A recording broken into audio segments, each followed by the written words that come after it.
ನಮಸ್ಕಾರ ವೀಕ್ಷಕರೇ, ವಾರ್ತಾ ಭಾರತಿ ಟಾಪ್ 20 ನ್ಯೂಸ್ಗೆ ಸ್ವಾಗತ. ಇವತ್ತಿನ ಟಾಪ್ 20 ನ್ಯೂಸ್ನಲ್ಲಿ ಏನೇನಿದೆ ಬನ್ನಿ ನೋಡೋಣ.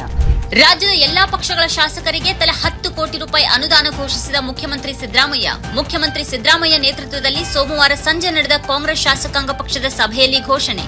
ಕಾಂಗ್ರೆಸ್ ಶಾಸಕರು ಮಾತ್ರ ಅಲ್ಲ, ರಾಜ್ಯದ ಎಲ್ಲಾ ಶಾಸಕರಿಗೂ ಅನುದಾನ ಎಂದ ಸಿದ್ದರಾಮಯ್ಯ. ರಾಮ ಮಂದಿರ ಪ್ರತಿಷ್ಠಾಪನೆಯ ದಿನ ಭಾರತಕ್ಕೆ ನಿಜವಾದ ಸ್ವಾತಂತ್ರ್ಯ ಸಿಕ್ಕಿದೆ.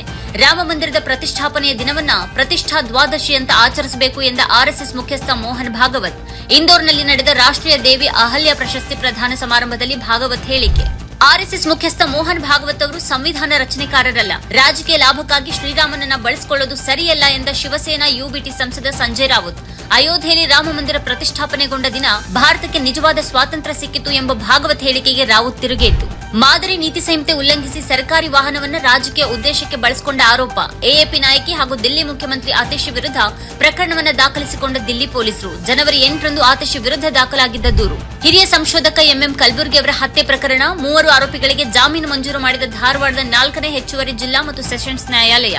ಪ್ರಮುಖ ಆರೋಪಿ A1 ಪುಣೆಯ ಚಿಂಚವಾಡಾದ ಅಮೋಲ್ ಎ ಕಾಳೆ, 2ನೇ ಆರೋಪಿಯಾದ ಹುಬ್ಬಳ್ಳಿಯ ಗಣೇಶ್ ಮಿಸ್ಕಿನ್, 5ನೇ ಆರೋಪಿ ಮಹಾರಾಷ್ಟ್ರದ ಸಂಭಾಜಿನಗರದ ಶರದ್ ಕಲಾಸ್ಕರ್ ಸಲ್ಲಿಸಿದಂತಹ ಅರ್ಜಿಯನ್ನ ಪುರಸ್ಕರಿಸಿದ ನ್ಯಾಯಾಧೀಶೆ ಪೂರ್ಣಿಮಾ. ತಮಿಳುನಾಡಿನಲ್ಲಿ ಬಾಲಕಿಯ ಮೇಲೆ ಲೈಂಗಿಕ ದೌರ್ಜನ್ಯ. ಪೋಕ್ಸೋ ಕಾಯ್ದೆಯಡಿ ಬಿಜೆಪಿ ನಾಯಕನ ಬಂಧನ. ತಮಿಳುನಾಡು ಬಿಜೆಪಿ ಆರ್ಥಿಕ ವಿಭಾಗದ ಮುಖ್ಯಸ್ಥ ಎಂಎಸ್ ಶಾ ಬಂಧಿತ ಆರೋಪಿ. 15ರ ಹರೆಯದ ಬಾಲಕಿಯ ಮೇಲೆ ಲೈಂಗಿಕ ದೌರ್ಜನ್ಯ ನಡೆಸಿದ ಆರೋಪಕ್ಕೆ ಸಂಬಂಧಿಸಿ ಬಾಲಕಿಯ ತಂದೆಯ ದೂರಿನ ಮೇರೆಗೆ ಬಂಧನ. ಪ್ರಕರಣದ ಬಗ್ಗೆ ಬಿಜೆಪಿ ರಾಜ್ಯಾಧ್ಯಕ್ಷ ಅಣ್ಣಾಮಲೈ ಮೌನವನ್ನ ಪ್ರಶ್ನೆ ಮಾಡಿದ ಪತ್ರಕರ್ತ ಜುಬೈರ್. ತಮಿಳುನಾಡಿನ ವಿಲ್ಲುಪುರಂ ಬಳಿ ಹಳಿ ತಪ್ಪಿದ ಪದುಚೇರಿಗೆ ತೆರಳುತ್ತಾ ಇದ್ದ ಎಂಇಎಂಯು ಅಂದ್ರೆ main line electric multiple unit rail. ತಕ್ಷಣ ರೈಲನ್ನ ನಿಲ್ಲಿಸಿದ ಲೋಕೋ ಪೈಲಟ್. ತಪ್ಪಿದ ಭಾರೀ ದುರಂತ. ಘಟನೆಯಲ್ಲಿ ಯಾರಿಗೂ ಗಾಯಗಳಾಗಿಲ್ಲ. ತನಿಖೆ ಪೂರ್ಣಗೊಂಡ ಬಳಿಕ ಕಾರಣ ತಿಳಿಯಲಿದೆ ಎಂದ ಅಧಿಕಾರಿಗಳು. ಪ್ರಧಾನಿ ಮೋದಿಯ ಪದವಿ ಮಾಹಿತಿ ಬಹಿರಂಗಪಡಿಸುವಂತೆ ಸೂಚಿಸಿದ ಆರ್ಟಿಐ ಆದೇಶವನ್ನು ಹೈಕೋರ್ಟ್ನಲ್ಲಿ ಪ್ರಶ್ನಿಸಿದ ದಿಲ್ಲಿ ವಿವಿ. ಮಾಹಿತಿ ಹಕ್ಕು ಕಾಯ್ದೆಯು 3ನೇ ವ್ಯಕ್ತಿಯ ಕುತೂಹಲವನ್ನು ಪೂರೈಸುವ ಉದ್ದೇಶವನ್ನು ಹೊಂದಿಲ್ಲ ಎಂದ ದಿಲ್ಲಿ ವಿಶ್ವವಿದ್ಯಾನಿಲಯ. ಕಲಬುರಗಿಯ ಅಫಜಲ್ಪುರ ಪಟ್ಟಣದಲ್ಲಿನ ಕ್ಷೇತ್ರ ಶಿಕ್ಷಣಾಧಿಕಾರಿ ಕಚೇರಿಯಲ್ಲಿ ಅಗ್ನಿ ಅವಘಡ. ಸುಟ್ಟು ಕರಕಲಾದ ಹಲವು ದಾಖಲೆಗಳು. ವಿದ್ಯುತ್ ಶಾರ್ಟ್ ಸರ್ಕ್ಯೂಟ್ನಿಂದ ಬೆಂಕಿ ಹತ್ತಿಕೊಂಡಿರುವ ಸಾಧ್ಯತೆ. ನಟಿ ಹನಿ ರೋಸ್ ವಿರುದ್ಧ ಅವಹೇಳನಕಾರಿ ಟೀಕೆ ಪ್ರಕರಣ. ನ್ಯಾಯಾಂಗ ಬಂಧನದಲ್ಲಿದ್ದ ಉದ್ಯಮಿ ಬಾಬಿ ಚಮ್ಮನೂರ್ಗೆ ಮಂಗಳವಾರ ಜಾಮೀನು ಮಂಜೂರು ಮಾಡಿದ ಕೇರಳ ಹೈಕೋರ್ಟ್. ಜನವರಿ 8ರಂದು ಬಾಬಿ ಚಮ್ಮನೂರನ್ನ ಬಂಧಿಸಿದ್ದ ಕೇರಳ ಪೊಲೀಸರು. ಲಾಸ್ ಏಂಜಲೀಸ್ನಲ್ಲಿ ಜನಜೀವನವನ್ನೇ ಅಸ್ತವ್ಯಸ್ತಗೊಳಿಸಿದ ವಿನಾಶಕಾರಿ ಕಾಡ್ಗಿಚ್ಚು. ಆಸ್ಕರ್ ಪ್ರಶಸ್ತಿ ಪ್ರದಾನ ಸಮಾರಂಭದ ಮೇಲೂ ಕಾಡ್ಗಿಚ್ಚಿನ ಕರಿನೆರಳು. ಕಾಡ್ಗಿಚ್ಚಿನ ಕಾರಣದಿಂದ ಆಸ್ಕರ್ ಪ್ರಶಸ್ತಿಗೆ ಚಿತ್ರಗಳ ನಾಮನಿರ್ದೇಶನ ಮಾಡುವ ಪ್ರಕ್ರಿಯೆ ದಿಢೀರನೆ 10 ದಿನಗಳ ಕಾಲ ಮುಂದೂಡಿಕೆ. Academy of motion pictures arts and science ಹೇಳಿಕೆ ಬಿಡುಗಡೆ.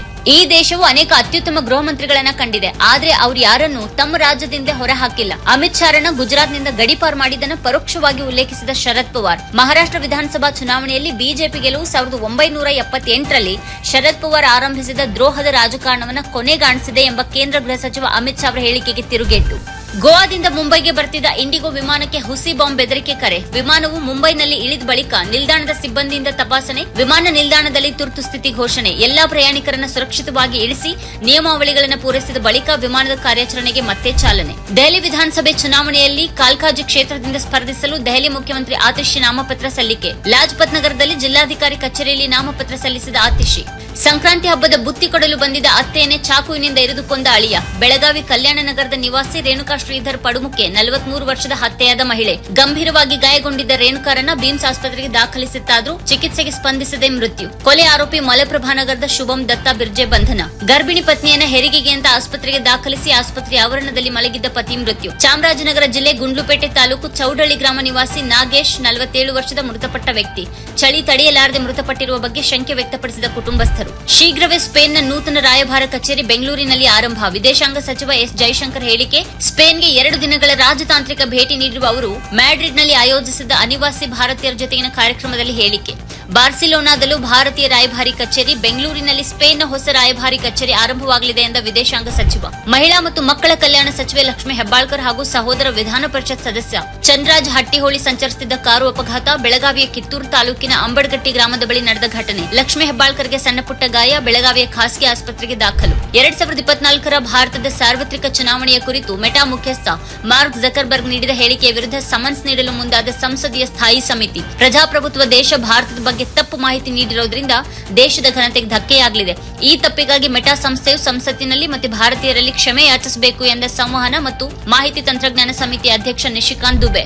ನಾಡಿನೆಲ್ಲೆಡೆ ಮಕರ ಸಂಕ್ರಾಂತಿ ಹಬ್ಬದ ಸಡಗರ. ವರ್ಷದ ಮೊದಲ ಹಬ್ಬಕ್ಕೆ ಪ್ರಧಾನಿ ನರೇಂದ್ರ ಮೋದಿ, ಎಐಸಿಸಿ ಅಧ್ಯಕ್ಷ ಮಲ್ಲಿಕಾರ್ಜುನ್ ಖರ್ಗೆ, ಮುಖ್ಯಮಂತ್ರಿ ಸಿದ್ದರಾಮಯ್ಯ ಸೇರಿದಂತೆ ಇತರ ಗಣ್ಯರಿಂದ ಶುಭ ಹಾರೈಕೆ.